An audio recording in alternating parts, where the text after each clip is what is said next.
आउज़ुबिल्लाहिमिनश्शैतानिर्रजीम बिस्मिल्लाहिर्रहमानिर्रहीम। आज की वीडियो में मैं आपको बताऊंगा कि आपने ऑर्गेनिक केमिस्ट्री के कौन से लॉन्ग प्रिपेयर करने हैं जो बार बार लाहौर बोर्ड में रिपीट होते हैं और बाकी बोर्ड्स में भी रिपीट होते हैं।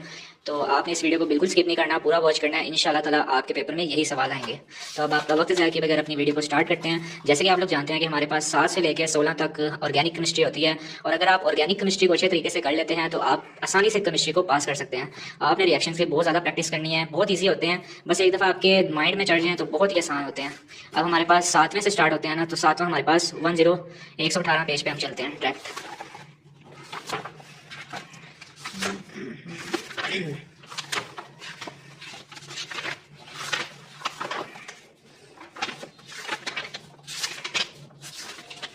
अब यहाँ से हमारी शुरू होती है ऑर्गेनिक केमिस्ट्री, ठीक है। यहाँ से हमारा इंट्रोडक्शन स्टार्ट होता है। ये वाले टॉपिक्स आप शॉर्ट के लिए करें, ये इतने ज़्यादा इंपॉर्टेंट बिल्कुल भी नहीं है लॉन्ग के लिए। इसके बाद जो इस चैप्टर का सबसे इंपॉर्टेंट सवाल है वो यहाँ से स्टार्ट नहीं हो रहे, वो ये है क्रैकिंग ऑफ पेट्रोलियम, ठीक है। आपने सबसे पहले इसको प्रिपेयर करना है। इसके बाद हमारे पास क्लासिफिकेशन आ जाती है ऑर्गेनिक कंपाउंड्स की, ये भी कभी वो पूछ लेता है शॉर्ट्स में, लेकिन ये लॉन्ग के लिए भी इंपॉर्टेंट है, आपने इसको भी ज़रूर प्रिपेयर करना है। इसके बाद हम चलते हैं नेक्स्ट क्वेश्चन की तरफ। इसकी वो कुछ भी पूछ सकता है लॉन्ग में, कोई 2 मिला के आप लोगों से पूछ सकता है। बहुत इजी हैं, आपने इनको प्रैक्टिस करनी है, बहुत इजी होते हैं। फिर इसके बाद हम चलते हैं, ये फंक्शनल ग्रुप्स के बारे में पूछ सकता है लॉन्ग में कि कोई से 5 फंक्शनल ग्रुप के नाम लिखे हैं, साथ उनके फैमिलीज़ वगैरह भी बताएं कौन से फैमिली से वो रिलेट करती हैं। उसके बाद हमारा आता है सबसे इंपॉर्टेंट हाइब्रिडाइजेशन। बहुत ज़्यादा इंपॉर्टेंट सवाल है, आपने इसको ज़रूर प्रिपेयर करना है। 2022 में आने के इसके बहुत ज़्यादा चांसेस हैं, आपने इसको ज़रूर प्रिपेयर करना है। इसके बाद हम चलते हैं आइसोमेरिज्म की तरफ। आइसोमेरिज्म भी इस चैप्टर का बहुत इंपॉर्टेंट क्वेश्चन है, बहुत ज़्यादा इंपॉर्टेंट क्वेश्चन है। आइसोमेरिज्म की कोई सी भी वो 2 टाइप्स 3 टाइप्स मिला के आपको लॉन्ग क्वेश्चन बना के दे देते हैं। इसके बाद हम लोग चलते हैं नेक्स्ट चैप्टर की तरफ, चैप्टर 8, जो इस ऑर्गेनिक केमिस्ट्री की जान है। अगर आप चैप्टर 8 को अच्छे तरीके से कर लेते हैं तो आपकी सारी ऑर्गेनिक केमिस्ट्री की कन्फ्यूजन्स कॉन्सेप्ट्स क्लियर हो सकते हैं। तो अब हम आपको चैप्टर 8 के लॉन्ग क्वेश्चंस बताते हैं। चैप्टर 8 में आपने सबसे पहले कोल्बे इलेक्ट्रोलाइटिक मेथड करना है, ठीक है, कोल्बे इलेक्ट्रोलाइटिक मेथड। इसके बाद हमने करना है इसमें से ये सारा होता है ना, इसके 3 जो है ना, अल्केन, अल्कीन और अल्काइल में आपने तीनों कोल्बे इलेक्ट्रोलाइटिक मेथड याद कर लेने हैं। इनकी अच्छे तरीके से प्रैक्टिस करें, बहुत इजी होता है और बहुत ज़्यादा रिपीट होते हैं। इसके बाद हम लोग करेंगे इसमें लॉन्ग हैलोजिनेशन। हैलोजिनेशन भी बहुत मरतबा रिपीट होता है, बहुत आसान प्रोसेस है। सनलाइट के बारे में इसका प्रोसेस है, बहुत ईजी होता है, इसको भी आपने अच्छे तरीके से प्रिपेयर कर लेना है। इसके बाद हम लोग चलते हैं, ये जो यूजेस होते हैं, आपने हर चैप्टर के यूजेस को अच्छे तरीके से प्रिपेयर करना है। यूजेस तकरीबन 2-3 शॉर्ट और इनऑर्गेनिक और ऑर्गेनिक को मिला के शॉर्ट क्वेश्चंस में यूजेस बहुत ज़्यादा पूछे जाते हैं। फिर इसके बाद हमारे अल्कीन शुरू हो जाता है। अल्कीन में हमने लॉन्ग में ये दोबारा वही आ गया, कोल्बे इलेक्ट्रोलाइटिक मेथड हमने अल्कीन में करना है अब इसको। फिर इसके बाद हम लोग चलते हैं आगे, डिटेल वीडियो बनाऊंगा, आपने ज़रूर यह टॉपिक प्रिपेयर करना है, इंशाल्लाह ताला यही रिपीट होंगे। इसके बाद हमने प्रिपेयर करना है लॉन्ग के लिए, हमने ओजोनोलाइसिस को प्रिपेयर करना है। बहुत इंपॉर्टेंट सवाल है, ये वाला भी है शॉर्ट के लिए, लेकिन ये कभी कभार वो 2 पार्ट्स होते हैं तो 4 नंबर का बना के दे देता है। इसके आपने स्टेप ज़्यादा कर लेने हैं ना, इसको और इसको लिख के फिर इसको दोबारा लिख के उसके आगे आपने ये वाला स्टेप लिखना है। इस तरह आपके स्टेप्स भी ज़्यादा हो जाएंगे और थोड़ी सी एक्सप्लेनेशन आपने देनी है। एग्जामिनर ज़्यादातर आपके रिएक्शंस को देखता है, वो उसके पास इतना टाइम नहीं होता कि वो आपकी थ्योरी वगैरह पढ़े, क्योंकि उसके सामने हज़ारों पेपर होते हैं। ज़्यादातर वो आपकी प्रेजेंटेशन देखता है और रिएक्शंस को देखता है और आपकी केमिस्ट्री में नंबर लगाता है। इसके बाद चलते हैं हम लोग, ये यूसेस आ गए, यूसेस को आपने मस्ट प्रिपेयर करना है। फिर उसके बाद अल्काइंस आ गए, इसमें हमारे पास आ गया कोल्बे इलेक्ट्रोलाइटिक मेथड। ये 3 मेथड आपने ज़रूर प्रिपेयर करना है।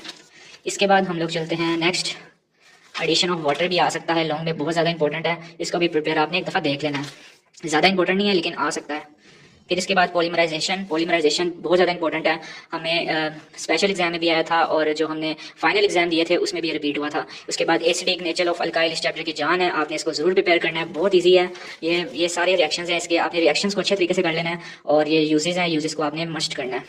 इसके बाद हम लोग चलते हैं चैप्टर 9 की तरफ, एरोमेटिक हाइड्रोकार्बन्स, जो बेंजीन्स के बारे में चैप्टर है। बहुत मज़े का चैप्टर है, अगर इसको इंटरेस्ट लेके पढ़ा जाए तो। इसमें हमने लॉन्ग क्वेश्चंस देखने हैं। लॉन्ग क्वेश्चंस में हमने इसमें सबसे पहले बेंजीन का स्ट्रक्चर कर लेना है और स्ट्रेट चेन वगैरह स्ट्रक्चर, रेन आउट के कूल स्ट्रक्चर और दीवार स्ट्रक्चर के कूल स्ट्रक्चर का ये वाला बहुत ज़्यादा इंपॉर्टेंट है। ये जो 1865 में कोकोल ने अपनी राय दी थी, ये वाला वो पूछ सकते हैं, बहुत इजी क्वेश्चन है। ये जो चीज़ें हैं इनको आप छोड़ें, अगर आप ये रिएक्शंस लिखेंगे तो इंशाल्लाह आपको पूरे नंबर मिल जाएंगे। फिर उसके बाद ये वाला बहुत ज़्यादा इंपॉर्टेंट है, modern concepts about structure of benzene and aromatic orbital treatment of benzene, ठीक है। ये वाला बहुत ज़्यादा इंपॉर्टेंट है। इसकी शेप्स बनाएं, ये बहुत इंपॉर्टेंट है। शेप्स आप ये साथ बनाएंगे तो इंशाल्लाह आपको 4 में से 4 नंबर पूरे मिलेंगे। इसके बाद स्टेबिलिटी ऑफ बेंजीन है, जिसमें आपको 2 नंबर इस डायग्राम के दिए जाएंगे और बाकी जो होंगे 2 नंबर वो इसके होंगे। तो आपने इसके साथ डायग्राम को ज़रूर बनाना है। इसके बाद रेजोनेंस स्ट्रक्चर, ये शॉर्ट में आता है। अब लॉन्ग की तरफ चलना है हमने। प्रिपरेशन ऑफ बेंजीन पूछ सकता है, कोई से 2 रिएक्शन वो पूछ सकता है। प्रिपरेशन इन द लेबोरेटरी, अपनी मर्जी से कुछ भी वो पूछ सकता है। हेलो अल्केन के बारे में पूछ सकता है, आपके पास एरोमेटाइजेशन के बारे में पूछ सकता है। और इसके बाद हमने रिएक्शंस करने हैं बेंजीन के। इसमें वो ज़्यादातर ये वाले रिएक्शंस पूछता है। कहाँ गए वाले रिएक्शन? ये सल्फनेशन पूछ लेता है कभी कभी, ये 2 हैं। और इसकी मैकेनिज्म भी पूछ सकता है, नाइट्रेशन, सल्फनेशन वगैरह। अल्काइलेशन और असाइलेशन इस चैप्टर की जान है, आपने इनको जरूर प्रिपेयर करना है इंशाल्लाह ताला। इन दोनों में से भी बहुत ज़्यादा पेपर रिपीट होता है। ये दोनों सवाल भी स्पेशल एग्जाम और जो दूसरे फाइनल हुए थे लास्ट ईयर स्पेशल, जो इसमें स्मार्ट सिलेबस था उसमें ये वाले बहुत ज़्यादा रिपीट हुए थे। इसके बाद हमने ऑर्थो और पैरा मैटर टैक्टिंग ग्रुप से भी आ जाता है लॉन्ग में, लेकिन ज़्यादा इंपॉर्टेंट नहीं है, इसको आप शॉर्ट के लिए कर सकते हैं। इसके बाद हम चलते हैं नेक्स्ट चैप्टर की तरफ। हमारे पास अल्काइल हैलाइड है, बहुत ही छोटा चैप्टर है। सबसे पहले इसमें लॉन्ग हमने करना है methods of preparation of alkyl halide, ठीक है। इसमें आप 2 चैप्टर मतलब कि आपके हो सकते हैं 2 टॉपिक क्लियर। एक हमारे पास चैप्टर 11 में भी सेम टॉपिक यही है, जिसमें ये वाले रिएक्शंस लिखे हैं, तो आप ये वाला टॉपिक उसमें भी कर सकते हैं और यहाँ पर भी कर सकते हैं। एक ये हो गया इस चैप्टर का लॉन्ग। उसके बाद हमने इलेक्ट्रोफाइल और न्यूक्लियोफाइल शॉर्ट में आते हैं। फिर इसके बाद हमने लॉन्ग में करना है SN1 और SN2, बहुत ज़्यादा इंपॉर्टेंट है, बहुत ज़्यादा रिपीट होते हैं। इस चैप्टर में जो जान क्वेश्चन है SN1, SN2, beta elimination, E1 और E2, ये 4 आप कर लें तो इंशाल्लाह ताला इसी में से आपका आ जाएगा। लेकिन अब स्मार्ट सिलेबस खत्म है तो आपने ये वाला भी ज़रूर प्रिपेयर कर लेना है, ग्रीगनार्ड रिएजेंट। ये भी बहुत ज़्यादा इंपॉर्टेंट है और बार बार रिपीट होता है। पिछले साल के पेपर में दे सकते हैं, स्मार्ट सिलेबस में इंक्लूड नहीं था इस वजह से नहीं आया। इस बार के लिए बहुत ज़्यादा इंपॉर्टेंट है, तो आपने इसको ज़रूर प्रिपेयर करना है। इसके बाद हम लोग चैप्टर 11 पे चलते हैं। चैप्टर 11 जो अल्कोहल्स, फिनॉल और ईथर्स के बारे में है, आपने इसमें से प्रिपेयर करना है मेथनॉल प्रिपेयर करना है। इसके डायग्राम बनाए, इंशाल्लाह आपको 4 में से 4 नंबर मिल जाएंगे। 7 रिएक्शन लिखें, 1 नंबर इसका होता है किसका, और बाकी 2 नंबर एक्सप्लेनेशन के होते हैं। ये जो आप टेम्परेचर वगैरह और कैटालिस्ट ज़रूर बताया करें। फिर इसके बाद हमारे पास आ जाती है मोलैक्सिस का प्रोसेस, यूजेस और एथेनॉल के बारे में पूछ सकता है, बहुत ईजी है ये भी। डीनेचरिंग ऑफ अल्कोहल, यहाँ तक आपने ये पूरा मेंशन करना है अगर ये आपके पेपर में आता है। फिर इसके बाद हमने ऑक्सीडेशन का प्रोसेस भी पूछ सकता है लॉन्ग में। ये वो वाले रिएक्शंस हैं जो हमने चैप्टर 10 में आपको बताया, ये वाले और ये वाले, ये सारे सेम रिएक्शंस हैं। आपने वहाँ से अगर वो वाला टॉपिक आपका क्लियर है तो आप यही लॉन्ग में वो वहाँ पे ये वाले लॉन्ग लिख सकते हैं।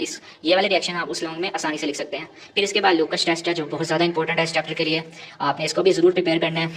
ये वाला शॉर्ट के लिए बहुत इंपॉर्टेंट है, मेथनॉल और एथेनॉल। इसके बाद वो प्रिपरेशन ऑफ फिनॉल हमें आया था इस बार, जिसमें से उसने 2 पूछे थे, तो आप इनको अच्छे तरीके से कर लें। इसके बाद एसिडिक बिहेवियर ऑफ फिनॉल भी बहुत ज़्यादा इंपॉर्टेंट है, तो आपने इसको भी प्रिपेयर कर लेना है। बहुत इजी सवाल होते हैं, बस आपने समझ के करने हैं।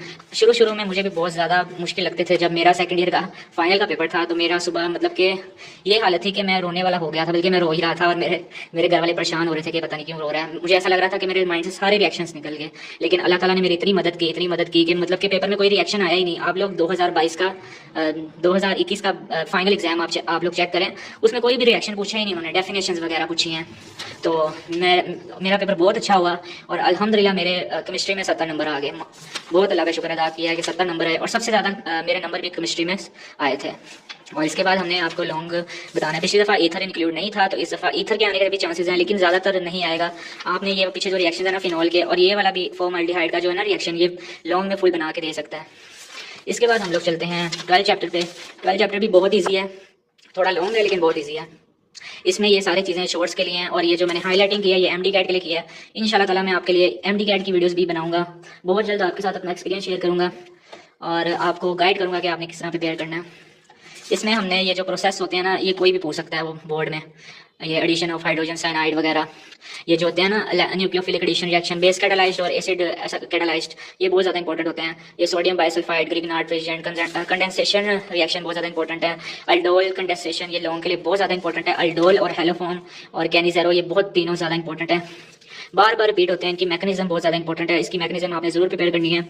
ये कैनिजेरो है और इसके बाद हमारे पास हेलोफॉर्म आ जाता है। ये तीनों इस चैप्टर की जान क्वेश्चन हैं लॉन्ग के लिए।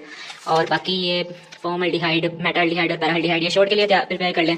इसके बाद लॉन्ग ये वाले जो रिएक्शंस हैं, ये आप कोई भी 1 या 2 मिला के वो लॉन्ग के लिए पूछ सकता है, तो आप इनको भी ज़रूर प्रिपेयर करना है।